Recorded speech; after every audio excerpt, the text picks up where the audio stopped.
I actually made a video about my thoughts on the coronavirus and the various reactions I've seen and heard. It would seem that most people are in the middle with me, but there are people who seem to either want to paint it as a coming zombie apocalypse or shrug it off like it's nothing. I wanted to explain why I was in the middle and maybe bring some sanity to the table. Later that night, I was watching a video from a photographer that was actually about the coronavirus and how it was hurting small businesses. Some people were complaining about the measures that were being taken, and I wanted to try and help them understand why I thought it was a good idea. Unfortunately, on a live video, you're limited to 200 or so characters at a time in the chat. That's a terrible way to hold a conversation, and judging from the way they jumped on me, I suspect they thought I was one of those harbingers of doom. Not sure if it was because of the chat limitations or if they just weren't hearing me, but I'm not a harbinger of doom at all. I'm just trying to be responsible. I just bailed from the conversation. I wasn't there to argue or defend myself. I probably should have known better. But I came away thinking that I wasn't going to talk about this anymore.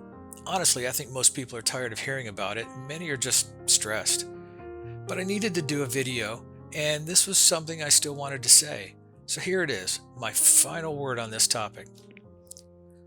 To look at why, specifically why, these measures are important, we have to look at what could happen if you don't take some measure. The coronavirus is an unknown, so there are a lot of variables. We don't know if it's seasonal. We have some idea of the infection rate, and we seem to have some idea of the general mortality rate.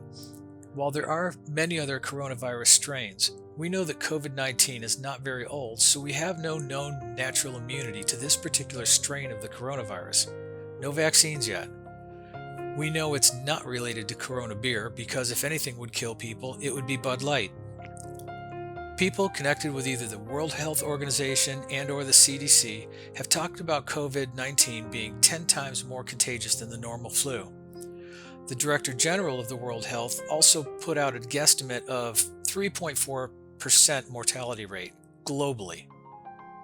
Not in any specific country. Each may be higher or lower, but the average was stated to be about 3.4%. South Korea seems to have a lower mortality rate, possibly related to their higher testing rate. Trump has put a 1% number out there. I assume that's for the US.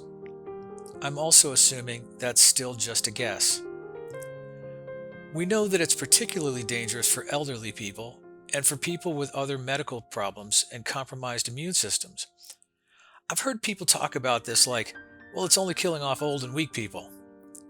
Those people should probably not try and talk if they don't have to. There have also been comparisons to other flus, the common cold, SARS, and other illnesses by talking heads with national coverage. Those absolutely are more fatal, but consider they're comparing numbers after an event to numbers of an event that's still on the rise, and that's according to the recent CDC update. It's not an intellectually honest comparison. Again, I'm not saying this is going to happen or even that it might. I'm saying that completely unchecked, this is what could happen given what we know from reputable sources like the World Health Organization and the CDC. I believe the current global population is around 8 billion people. Let's say that half of those people are never exposed to COVID-19 because they're naturally isolated. To be real conservative, let's say a quarter, 2 billion people are infected globally, if it was completely unchecked. With a 3.4% mortality rate of 2 billion people is 68 million people globally. That's an unthinkable number. I'm going to say again, I don't believe we'll ever see that number because of the measures we're taking. I'm not proclaiming the end or even predicting death tolls. I'm pointing out why it shouldn't be ignored or trivialized. While we're washing our hands, not gathering in large crowds, and yes, I even postponed my cruise, we're holding the spread down so people have time to work on vaccines and treatments. So the number of sick are minimized and we're not overrunning the healthcare system. Or maybe buying time until the seasons change and the infection rate drops off, if that's what's going to happen. The only thing that gives me any panic are the people who say it's nothing or that it's a hoax. And the people who are stockpiling toilet paper and not buying a brand of beer. They kind of concern me a lot. And just a little hint for those people. Prepping for a pandemic is not the same as prepping for a hurricane. Totally different thing, totally different situation. Stop freaking out and think about what you're doing.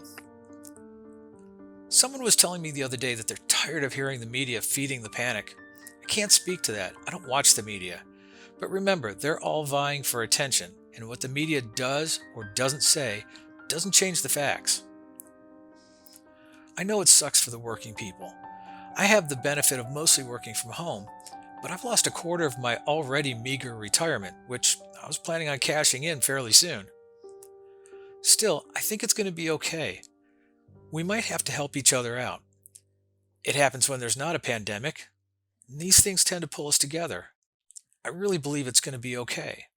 In summary, look, it's like a firearm. It can be fatal if you're ignorant and careless, but it's manageable with some precaution. So wash your hands a lot. Don't hang out in groups if you don't need to. Ride solo as often as possible.